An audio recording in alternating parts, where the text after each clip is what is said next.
All right. Let's do it. If everybody's ready to rock, let's get it. Scotch, bourbon, and rye, yeah, we on that whiskey. Wanna discuss an array of topics, conversation simply. Gonna drop your whiskey bars with the sip hitting fold. Could you pass it? You want more? Another glass, let it flow. Steady pour. Steady pour. Yeah, a steady pour. A steady pour of growing, a steady pour of sharing, a steady pour of knowing. Now pass that Glen Carry.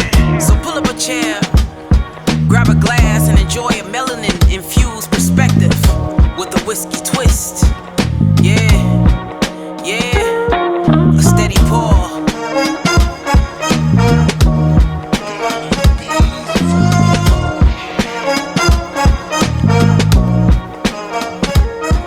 Hey, ho, hey, Every time. ho. Does not fail. Yeah. Welcome to another episode of a Steady Pour podcast. I'm your pour coach Drew, Kyle. Tony, what's up? Darius, what's up? and we back, fellas. We back We back. I'm back at it again. with the dope Back episode. at it again. With the dope episode. That's all we do. It didn't even happen yet, but it's dope. Yeah. Yes. And that's because we got a special guest with us. Yes. Who we sir. got? Who we got? Yeah. Yeah. Y'all ready? I mean, Yeah, who is it? Been waiting. All right. So y'all might know him as an executive bourbon steward. Okay. Okay. You might know him as the former Black Bourbon Society vice president of national partnerships. okay. So that's a lot right there. Right. That's a mouthful. That's enough right there. You need more.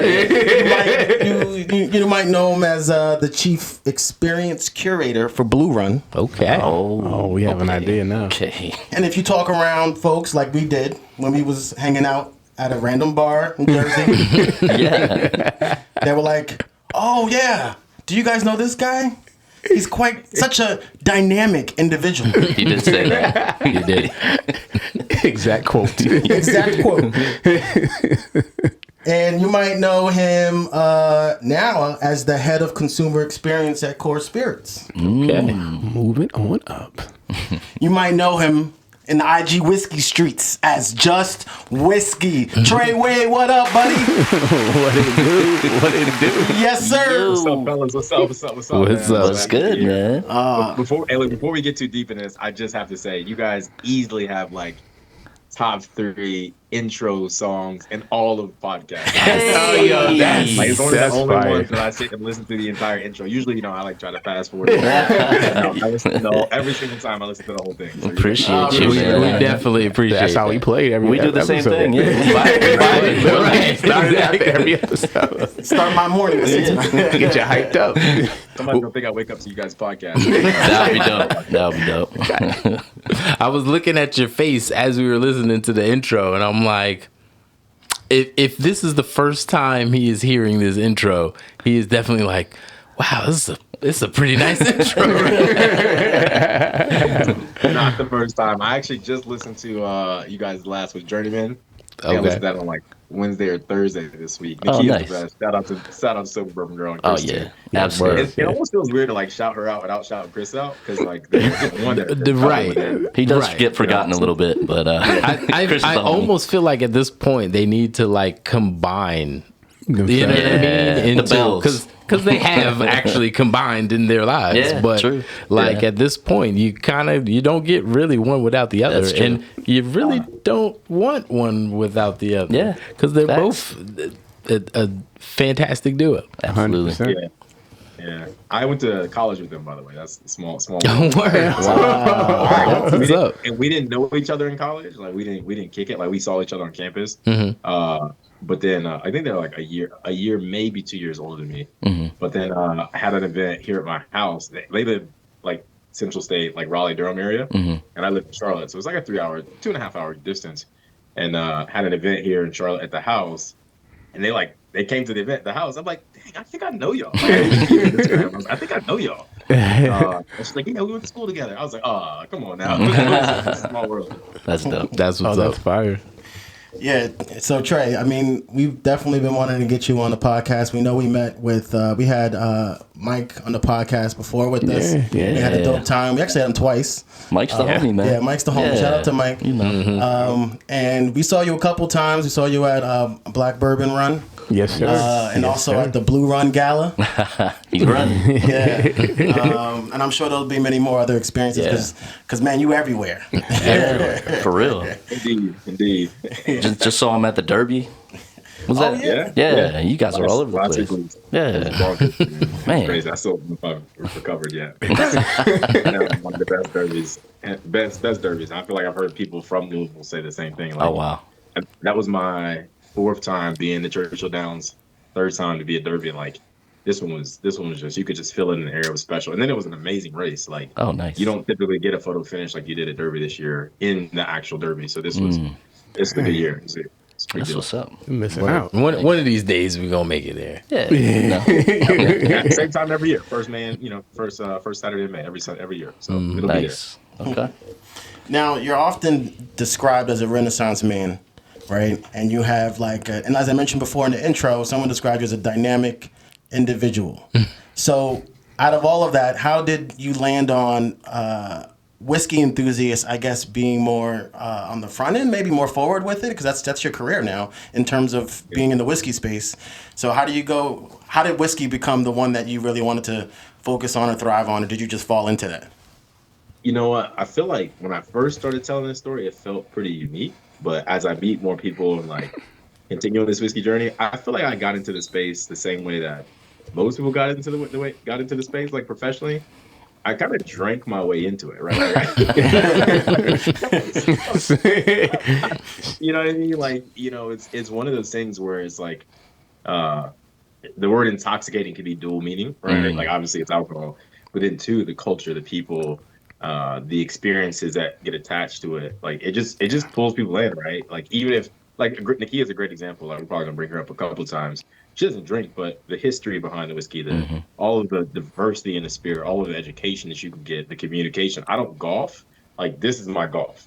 You know what I mean? Like, I network over whiskey, etc. And so, I would say I started my whiskey quote unquote enthusiast journey, in 2014. 2014, 2015. I was in Chicago at the time. Kind of dabbling, right? At that point, I had flunked out. Not really flunked out. I kind of left culinary school because the bet wasn't to finish. The bet was to go. And so I filled my bet. I lost the bet to my older brother and ended up in culinary school for. And wow, that's a heck of a bet. So in between gigs, I was in culinary school and started down the wine sommelier track. Realized that making wine, drinking wine, all not something I definitely want to do for a living. But that learning track they put you on about how you look at spirits and how you look at regionality and production process and all that other stuff, it stuck with me. And so as I moved into a more my full-time career, which I worked for the DoD in different capacities for about 10 years before I got into whiskey. But I traveling around the world, you sit at a bar like Tavern on George and East Brunswick or New Brunswick, and you're like, hey man, pour me something, strike up a conversation, and next thing you know about the history of this random speakeasy in Brunswick, New Jersey, right? Like that. So that's kind of how I drank my way into this thing. And then fast forward, COVID happened, and just like most people, my home bar exploded. Research, I just had way more time on my hands than I'd ever had on my hands. And so was just kind of diving in heads deep. And at that point, I had worked on a couple of smaller projects, helped blend the 7-year, 6-year with Sean over at Pinhook, and that was really cool. I cut my teeth in a little bit of the industry side of it, but really, honestly, I think joining Black Bourbon Society first as a member, and then working my way into a kind of a leadership role there, was how I saw myself having a profession in this space. Nice. That's what's up. Yeah. I was just thinking about, in terms of that decision to join Black Bourbon Society, was that just a no-brainer for you in terms of wanting to learn more about the spirit, or what was that? 100% a no-brainer. I mean, when you think about it, so I feel like a lot of bourbon groups, right? There were some out there that were, kind of active. None of them really look like us. There's a lot of bourbon groups out there where it's hey, look what I found type thing, buying a bottle. But for me, I was looking for a group of community people that, one, right, I had some commonalities with outside of whiskey, and two, right, it was less of that look at me and more of what's behind the label, what's behind the whiskey, what information did you pick up along the way, why did you make that purchasing decision? And at the time, Black Bourbon Society, and probably I would still say they're probably the most consistent with it, right? Like, it was one of the only groups where there was like posting guidelines. So it was no like, oh, look what I found pictures. There was no haul. You can't post like my whiskey haul, stuff like that. It was very much so you gotta add value to the community to join the community.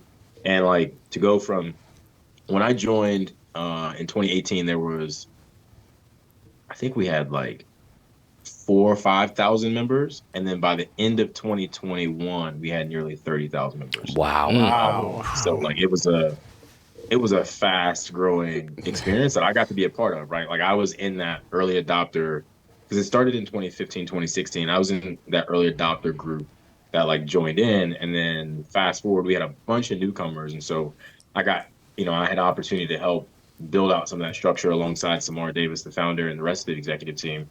Nice. And yeah, it was really cool. Like that, again, that was like one of the ways where I kind of saw myself in a bit of a, occupational capacity inside the whiskey space was through BBS. That's awesome. Dope.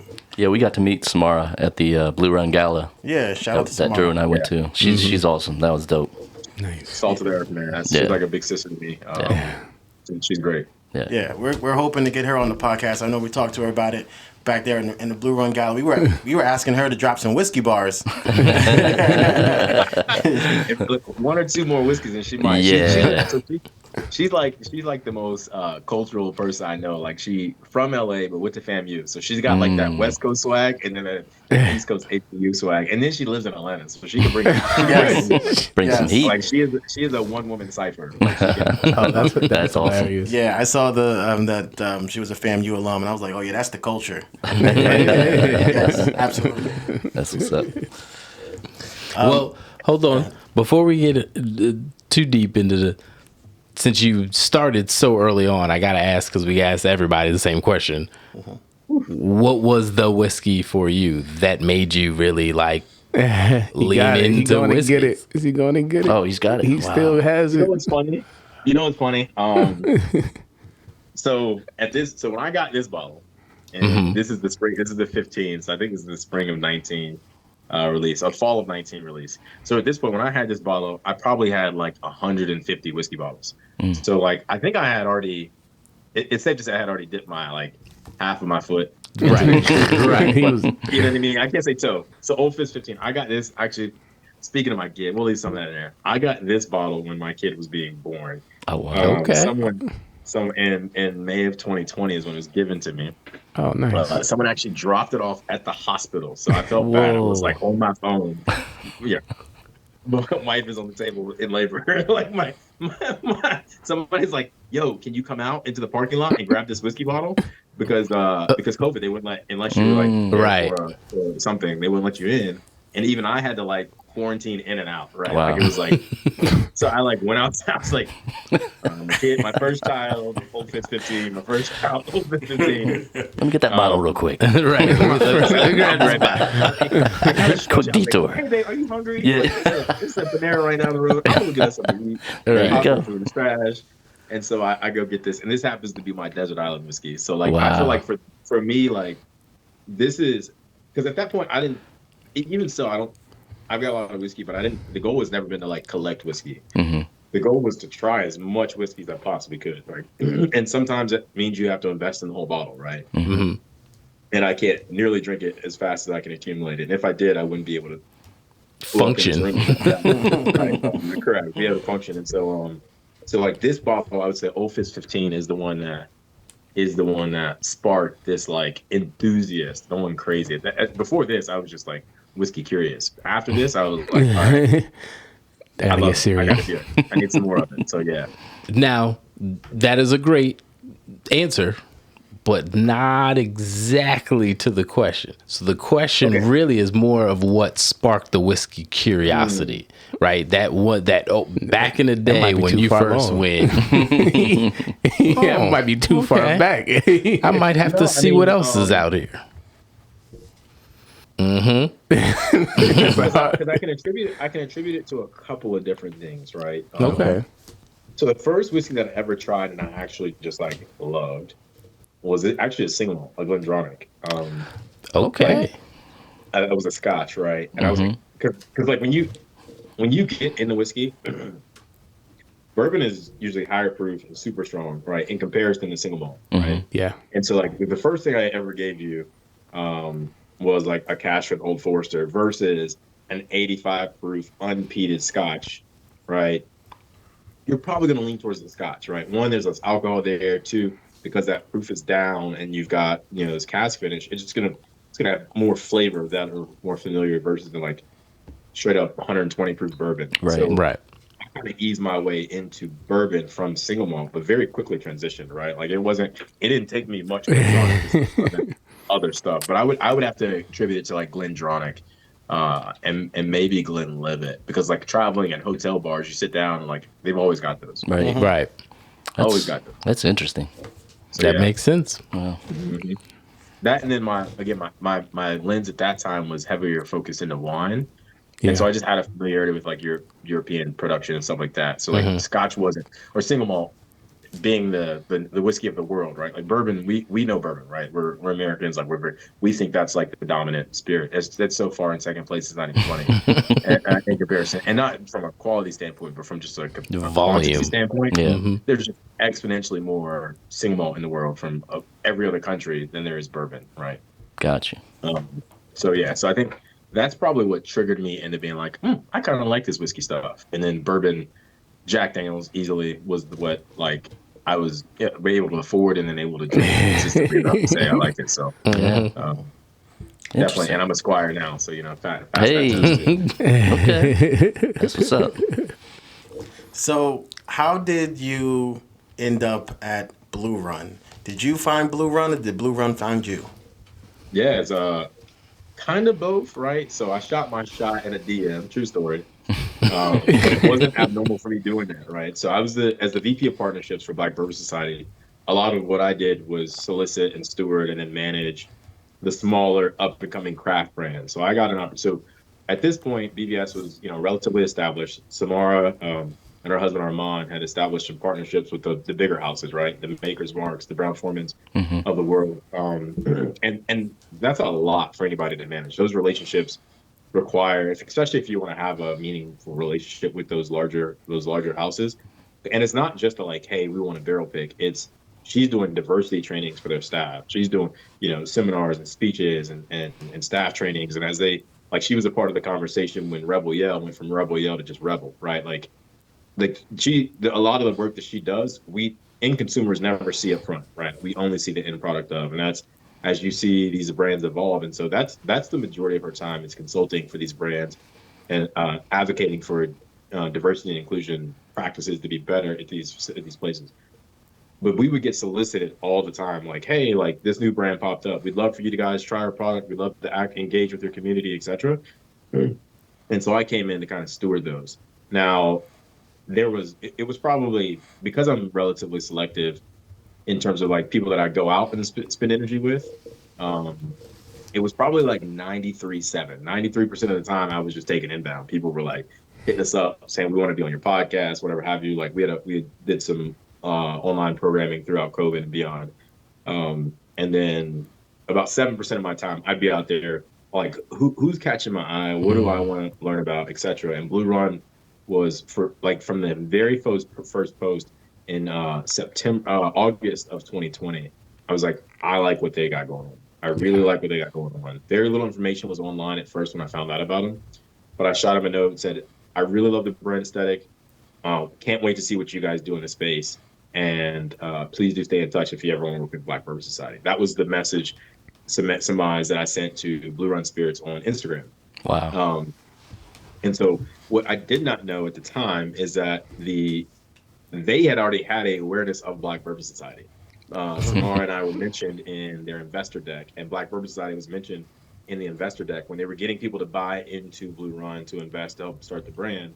It was one of the focuses that you always have to advertise is like, who's your target audience? Yeah. And they said, well, we want to participate and interact with those non-traditional consumers, the consumers that are aligned to cultural changes and things like that, because Blue Run is that. We were a very disruptive brand to start off. We still are, but more, especially when we started and the timing that we started. it was just like, running through a wildfire with gasoline. Everything we touched, we kind of, set it on fire. So it was kind of cool. That's awesome. Yeah, I So like that's how that. I shot my shot in the DM. Is the sort of Hey, They were already thinking about you though. You're right. They already had you in the mind. So it's just that you top on that line, they made it all happen, man. That's It's like dope. your crush reaching out to you, or you like shoot your shot to your crush, and then they were like, Finally, it's funny that you and then they start liking your picture. they were like, finally, we've been waiting for this message. It was really cool. Mike responded. I think we were on the phone like, I think that was like going into the weekend. I'll never forget. And then the following Monday, we were on the phone. We probably spent like an hour and a half on the phone learning about each other. And then I actually have I have the very first bottle that they sent out to anybody. Wow. So like the founders got their bottles. Actually, I got a bottle of Blue Run before the investors at that time got their That's bottles. crazy. That's wild. It was wild. So they sent me a bottle. We did. I did an uncorking. This is on my Instagram. It's way back when. Did an uncorking and like was blown away by the fall 13 year. And I was like, guys, between the presentation of the packaging, the whiskey, the team, this is the next big thing in whiskey, hands down. Is it true that Mike asked you to write your job description?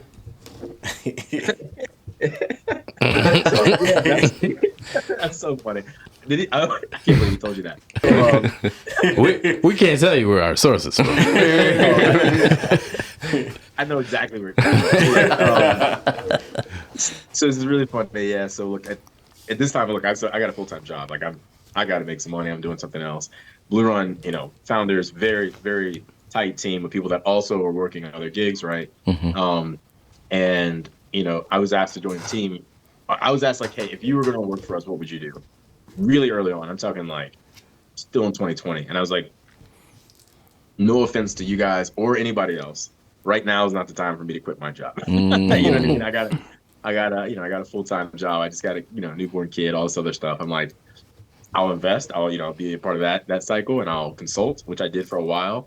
But right now is just not the time for me to jump ship on my gig that's paying for all this whiskey you see behind me. Right. And so he was like, look, write out what you want to do for us. And I didn't realize that.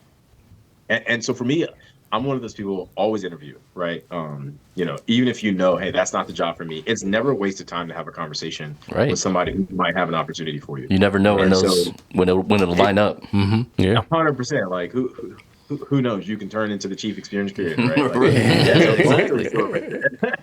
Like, there's one person, and he asked me this question, and I told him like, there's one person in the entire whiskey industry. There's a lot of people in the whiskey industry that I admire, respect, and envy in certain aspects. There's one person in the industry right now that I'm like, that dude has the coolest freaking job in all of whiskey. Like Dan Calloway literally went from being in the service industry, like at Bardstown, being a tour guide, to working his way into like he's the palate that blends. Like Steve Nally makes the whiskey, but Dan blends discovery and fusion. He does a lot of when they do the collaborations with Carter Cellars, and he's the guy that's like flies to Ireland to talk to Furculant to say, hey, like we're interested in partnering with you. Let's taste your whiskey. And like he gets to do those partnerships. And like for me, it's like this super cool hybrid of, yes, there's influence into the end consumer product, but then he's also heavily involved. Like he's the guy that people say, hey, we've got this whiskey fest or this event that we want the representation. And it's like, it's 50-50. Do you want the Steve Nally of the world who's, a titan in the distillation industry? Is this more of a corporate sit down, or do you want the guy that is going to give you the socialite experience? Because Steve Nally will talk to you, but he's no Dan Calloway. Dan Calloway's no Steve Nally, with all due respect. Right. You kind of need both. Yeah, you need both, right? And I was like, look, I don't want to be the guy that makes our whiskey. It's not my calling, not my desire. I also don't want to be the person that's honestly responsible for what the end product looks like, period. But there's some projects that I have in mind, which is how Chosen came to be, and there's things that I like to do that, I envy and admire Dan. He's also a dear friend of mine. So thanks to whiskey, right? We met because we do business at Bardstown, and now him and I, like we chat pretty regularly. I just saw him last week for Derby. So nice. Great friend. And I think that was like what I took as a blueprint of how I wrote my job description. And then fast forward, he was like, look, now's the time. we can offer you what you're asking for. If you want to join, please do. And so I was like, look, I'm at the end of a really long contract that kicked my butt work-wise. It's like this timing is actually pretty perfect. So I technically retired in 2022, and then or went part-time. I still maintain my clearance, but and then joined publicly in 2023 with Blue Run. Wow, Nice. That's awesome. Nice. Yes. Right, This is it's a after hell of 3 a years journey. of being like, this is after 3 years of Mike and I talking literally every week about different things, right? So Yeah. like 12 days, 2021, I did all the tasting notes for those. So I was actually building this bar, and a box of samples shows up at my house, and Mike calls me. He goes, "Hey, you got some whiskey, right?" I was like, "Yeah." What do you mean? He's like, "No, I sent you a box of whiskey. I want you to pick out our first non-age-dated single barrel series called 12 Days of Bourbon." I was like, "Okay, tell me more." He's like, "Well, we sent you about 60 samples, and we need you to pick 12." And I was like, "Okay, but you can't just pick 12. You've got to pick 12 and give like very detailed tasting notes that all pay homage to kind of the holiday season, and not just Christmas, but like general holidays." And so, so that was like my first project, like solo with Blue Run. So he was putting you to work, pressure, right? Yeah, before you even worked for him. He's like, No pressure. putting this. I mean, that's great work. Yeah, no, it was great. I mean, at that point, I had did some tasting notes for them, but I knew it wasn't like it's something I had opted into. Yeah, right. I need to do this. Gotcha. So like some of the 13.5s up there, I did tasting notes for. So it was myself and Peggy No at the time. So Jim Rutledge was like getting the whiskey, making sure the whiskey tasted good, blending it. But Jim's not going to give you commercial tasting notes, is what I would say. You know, he's like, or excuse me, he's not going to get you consumer tasting notes. He'll give you very commercial, like production centric tasting notes. But Peggy and I got to collaborate and generate like what consumers would see. Get to spice it up a little bit. Yeah. Nice. I think the first Blue Run that we've had was the rye, the golden Rye. Yes, That's an OG. that was definitely the one that I fell in love with. Yes. So great. Still one of my favorite ryes. I don't Yeah. remember. I remember trying them. It's like it's one of those low. It was 110 proof barometry, and it's just one of those ryes where, like, the things that people are afraid of with rye, none of it exists there, right? Like we've been very fortunate with our rye. So that was a more classic 95.5, but then our Emerald rye that Jim distilled is just like, Yeah. it's easily top 5 rye on my shelf for me right now. And I got some like real stuff up here. Yeah. Like Jim did a really, really good job with Emerald Rye, and then the Golden Rye, in my opinion, was like, it's one of those sleeper ryes. It's a 100 it was like 106 proof at cast strength, and then we proofed it down to 95 proof, and it's just a tasty rye whiskey. Absolutely. Gotcha. Yes. Are you more of a rye guy or a bourbon guy? I'm a whiskey guy, man. You're just a whiskey. It doesn't matter. It's so funny. So I stopped by. I had an appointment earlier today, and I dropped off some whiskey to some folks. So today I had an Indian single malt, an American single malt, a rye, a finished rye, some MGP, like all in one sitting. Whole course. Like I'll sit down and drink 5 different whiskeys and appreciate all of them for what they are. Yeah. What do I gravitate towards? I honestly gravitate towards seasonally more rye. Like I'll drink rye more often than bourbon. Gotcha. And I think like it's because I deal with more with the single barrel program, especially. I deal with more bourbon than I do rye. Like I just spend way more time with bourbon. So like when I go get to pick something else, I want something that A little I different. want rye. You know what I mean? Yeah, I want to contrast. So. There's more bourbon brands out there than rye. Would you say? Yeah, I felt definitely. I would say that from American whiskey production, if I had to guess, like this is a very uneducated guess, I'm just thinking of like the major production houses. They're probably 60-40, right? 60% of their production is bourbon, 40% is rye. And I think that translates even greater. Like I think the disparity is probably greater in the craft distillery, where it's probably like 80-20. Like 80% of the people will get into the game with something that's relatively surefire, which is bourbon. And then when they can afford to dabble in rye is more expensive grain, harder to distill, all those other things. And so like you really want to build your base with bourbon. It makes sense. And the nice thing about it is, from an investment standpoint, rye, it's not accurate. Like rye doesn't mature any faster than bourbon, rye doesn't need as long in the barrel to show off a quality whiskey, right? So you can make bourbon today, 2 years from now, make rye whiskey, and they'll be ready at the same time, right? And by ready, I mean like you'd be proud to put it in the bottle generally. Yeah. Right. Okay. Yeah, you hit the percentages on the head, at least for me, because I recently did inventory of my bottles, and it was 60% bourbon and about 35% rye. So yeah, it was right there. Well, I've also noticed the trend in the industry, and maybe I haven't, but like more and more, I'm finding more of like the offshoots of whiskey, like your light whiskeys, your American single malts, you know what I mean, and it kind of excites me because it's starting to kind of expand how people look at whiskey and the different profiles that you're going to get from whiskey. Have you noticed that same trend? And do you think Blue Run is going to kind of follow suit and start doing stuff that just kind of outside the norm? Yes, I've noticed that trend, and I've invested heavily into like keeping up with that trend. So literally on my table right now, I've got a single malt from Alaska. Okay. Okay. I've got a couple of single malts from Oregon, McCarthy's. Oh my gosh, these guys! Shout out to Redwood Empire. Yeah. Their single malt is fire. That might be 3-year-old whiskey, and it's some of the best American single malt I've had so far. Wow. Okay. Wow. So yes, I've started to dive in. I mean, shout out to Pablo and the crew over at Rare Character. Of course. Yep. This is all the stuff that I have to inventory because it's coming to the house within the last like week or two. And so yeah, I've dove in and I love it, right? Because just like the real world, like nothing makes something taste better than diversity. Like diversity just tastes better. Right. True. And so like as you'll be able to appreciate bourbon more as there's more competition locally available, in my opinion. As for Blue Run, so that's kind of a tricky question because the whole purpose of Blue Run is to have it's our Kentucky star, right? Like Blue Run is tied to Georgetown. The butterfly is the butterfly of Kentucky. It's the state butterfly. It's the viceroy.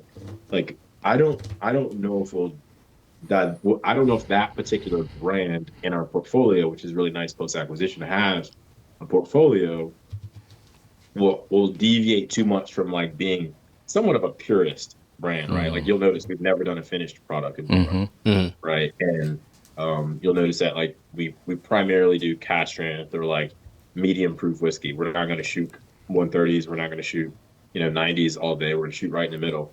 So I think as of right now, and Shaylin would be the better because she oversees all of our whiskey innovation. She'd be the better barometer there. But like, but in our portfolio, yeah, I mean we've got like 5 Trail, for example, is a blend of 5 different whiskeys, and it's it's super unique. Barman, same thing. Like we use some of the malt whiskey that Coors actually made with their malt. So I think there's going to be some variety available in our portfolio. I don't know if it's going to happen under the Blue Run brand. Okay. Got you. I have a quick question. Can you talk a little bit about the Chosen program, how you think it's gone so far? I think you're right about at a year of having that set up, right? Yeah. Yeah, because they made you the Maybe a little less. Oh, man, yeah. Just over a year. So Wow, okay. last year, Nice. March 20. So we announced the program the last week of January. Okay. We opened up the portal February 13th last year, the day after the Super Bowl. Okay. And then March 23rd last year was the draft. Wow. So, Okay. dates that I need to get tatted because I'll never forget them. They life-changing. It was a pretty awesome roller coaster last year. We went into the year not knowing that we'd have a single barrel program. That's wild. And I was like, they said, hey, look, now or never, the demand is crazy. We need to get this off the ground. And so very quickly, like my main project and my main task last year was setting that program up and learned so much. I mean, if you meet me, you know that I try not to do, not even out of like to a fault, but I just, not out of vanity rather.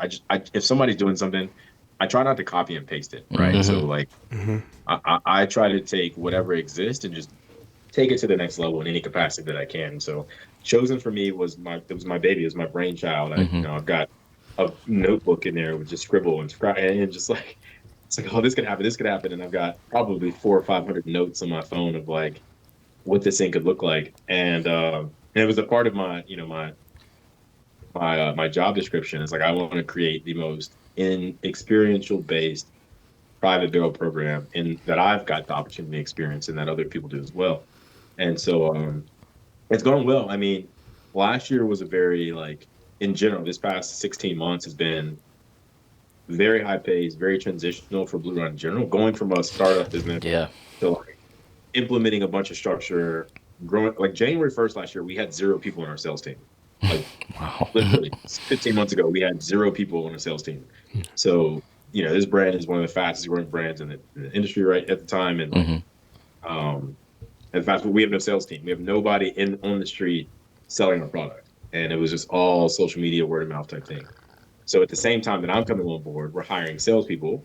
So we go from 0 to like 6 salespeople, and then we get acquired, and now we have 12 salespeople because they had their own sales team. They came together, and then we get acquired, right? That's a big deal. We go from very nimble, very fast moving, intimate family group to now this larger extended family, and we're a division of a large 150-year-old business umbrella. So right. Correct. So you've got Molson Coors Beverage Co. That is the beer, the non-alcoholic side, the energy drinks, and then you've got Coors Spirits Co., which got stood up as a part. Like we were such a big deal in the acquisition. Like they stood up a whole nother division that has its own board and all this other stuff that's supported by the large organization. So last year was it was a lot of massive changes for our brand that definitely helped, right? From a business structure, the challenges are on the consumer side, right? It's the stuff that it's just not relevant to the consumer. We're not showing your new inventory process. Like, you know what I mean? Like, it's not relevant, it's not sexy. And so there's those transitions, those challenges that like consumers are like, well, hey, I haven't heard anything from Blue Run. Yeah, because we're in the background trying to fix our inventory system and hire people and all this other stuff. And so and now we have a marketing team. We didn't have a marketing team before we got acquired. We didn't have a marketing budget before we got acquired. Wow. So it's a lot of that's what you were there for. True story. It's like my Instagram is a quasi Blue Run Instagram. But yeah, so it's been good. I mean, Chosen has evolved. A lot of things operate. My biggest learning lesson from last year was the operational side of it. From an experience standpoint, from like consumer interaction, I got that stuff down packed, right? Scaling this part of the business to where it needs to be sustainable. That takes a lot of manpower, and it was just me operationally. And last year it was just me. This year I've got a massive support from our ops team. But so literally, I was labeling bottles. I was doing all this. I was managing all the samples. I was scheduling all my own. I still book all my own travel, all my own meetings. I'm a travel agent. I'm an events coordinator. I've got to do sensory for the larger brand at whole. I'm kind of customer service. Something goes wrong, you reach out to the guy that's most responsive, right? So hey Trey, I missed you at this event. Really want to get this hat. It's like I make these hats and I send them to people. This is like these are put on with glue on. Like I do these myself. So like the BBR 4 hats, I made all those in my office right across the hall. So nice. Those are dope hats too. They are. Job well done. Job well done. Thank you. It's like I've got a shipping and receiving facility on one side of my house, and I've got my office on the other side. And here's the laboratory. So it was a one-man operation. And so like now it is really hard. Any great leader will tell you that one of the hardest things to do when you go from a small business to a big business is delegate things that you feel like the business is still moving so fast. It takes time to stop and inform somebody of not only what needs to be done, but how you got to that point. And so a lot of what I've had to do, and a lot of reasons I'm not as active socially, unfortunately, right now, is because I've spent time trying to make sure that I wasn't a bottleneck for the business, right? Making sure that in the event that Trey's unavailable, there's redundancies in place and other people can support and make sure folks are taken care of. So got you. So that's been the biggest learning lesson for me, just how to scale this. Yeah. So do you feel like where Chosen is now is a little bit more of where you thought it would be, or like what are some of those changes that have been made that you think are beneficial to the program? So you guys will see this a little bit breaking news because I haven't talked to anybody about this since the redesign. So you guys are going to see we'll take breaking news. So what I'm most excited about is like I had a little bit of a break in the program, which won't ever happen again, unfortunately. So like our last bottling was in November, and then we're not going to bottle again until June. Our first bottling this year is June. So I've had this 6-month or so gap in production requirements to revamp process, revamp the inventory available. And Shaylin and I spent a lot of time together figuring out, okay, cool, like what were some of our gaps in our program last year? What did we not have that we wish we had? What are people saying I wish I had more of? Like, candidly, transparency, being a source brand is tough because a lot of people say, hey, like, we're going to sell you these barrels, but here's an NDA to go with them, right? And that's a challenge when people are spending. But so yeah, operationally things are looking cool. So you guys are going to see starting in July, we have one bottling with last year's schematic, so like the design capabilities, and then I have completely redesigned the look and feel of the packaging, our whiskey. So we've got like very locked in categories of whiskey. So we have 10-year bourbon. We've got non-age stated bourbon. I have a bottled and bond option, which is super exciting for me. Yeah. And then I was able to pull in a very small amount of Jim's rye. So Jim Rutledge's Emerald Rye at single barrels. So we did like a cast strength release of that last year. Okay. And it was cool. It was tied to Mother's Day. So like in my opinion, it was great. But then people didn't really get to pick that whiskey. So like if I sit down in front of you and say, hey guys, so Jim Rutledge, the gentleman behind Four Roses, right? The person that saved that brand in the States, this brand right here. Never made rye at Four Roses. He was there for almost 50 years and was a master distiller for 30. One of the first things he did after retirement was go make rye whiskey. And we have all of it. Wow. And you can pick a single barrel of it. Like imagine going to if Four Roses had a rye whiskey, this is what it would be. That is and crazy. It's not a traditional rye. It's 80% rye, 12% corn, 8% malted barley. So it's not your 95.5. It's not your barely legal rye. It's not your 51.49. It is a very dialed in rye that Jim was so excited about that he put his own money out to go make it before Blue Run ever existed, and we had an opportunity to work with Jim and we bought it all. So it is Emerald is my favorite of our core SKUs, and the single barrels, the way these things show up and the variety in them. I was so excited to get that in the program. So in short, yes, there's been some things that I've had the opportunity to take the time to revamp and not try to build a plane while it's in the air. And that's people are gonna start seeing that in July. And I can't wait to show you guys the 2.0 design. It is That's awesome. Nice. Excited, our bottles man. are already A little pretty sneak sexy, peek. right? Yeah. I'm not gonna lie. Our bottles are already pretty sexy, but They really are though. when you guys see this 2.0 design, I'm very proud. Now, Devin McKinney, the guy that originated, he's our CMO. That's our attachment to Nike. Yeah. I could never create a bottle from scratch, but the blank slate that he gave us for me to work with is probably the coolest in the world. So I'm going to show you guys a very quick sneak peek. I said it. I I was said sneak waiting. peek. I was waiting. Sneak peek. I was just saying sneak peek, but I didn't want to say it out loud and jinx it. I'm going to show you a little sneakity peekity. Nice. Don't worry, it's You gotta just see us. this It's first. just So us. this is a rendering. Literally, the first ones don't get bottled. This is a rendering. The first ones don't get bottled until July. Nice. There we go. And I'm super excited for how these things have come out. So I'll show you an example of the rye. Oh, that's all we care about. That's all you care about. Let's see if I can get my Come on, camera. camera. Okay. Come on, Zoom. That It's ring the glare. light. It's the glare. Is the ring light? Oh, you know what? Watch this. turn said down watch the. He said, "Watch this." He turned down the Watch brightness this. on the phone. Listen, Watch this. Cal can edit that. Cal can edit that. You guys got these permissions. Only the host can share their screen. So it's oh, you know what? That's even better because I can't show you the full face. But so Yeah. Okay, this is a I see a little bit. I see a little bit. I see a little So- bit. Long story short, this is it's a two-piece medallion. It's a two-piece medallion where the butterfly comes off and is a magnet. Ooh. And it's a great. The butterfly is a see-through crystal, so you can see through the crystal my butterfly into the bottom. And so, say a Steady Pour did one, you've got the base plate, and then your medallion comes off, and it says a Steady Pour on it, so that That's if dope. you got a tasting that or a Glencairn or and it's a magnet, so you can put it on a Yeti. The reason I did that is one, people literally will break their fingers trying to take these butterflies. Yeah. I was just gonna say Oh, that. I already have a technique to get them off. I got all of mine. People are Yes, but now let's- the let's single think. barrels are magnets, and they're gonna be so fly. Yes, So you let's, think- let's say Steady Pour did Right, one. Yes, right. yes, I like that Let's idea. put that up. Yeah, let's put that out there. Perhaps We're just saying, we're down. a steady pour right guys- through you the guys middle know of a the guy. butterfly.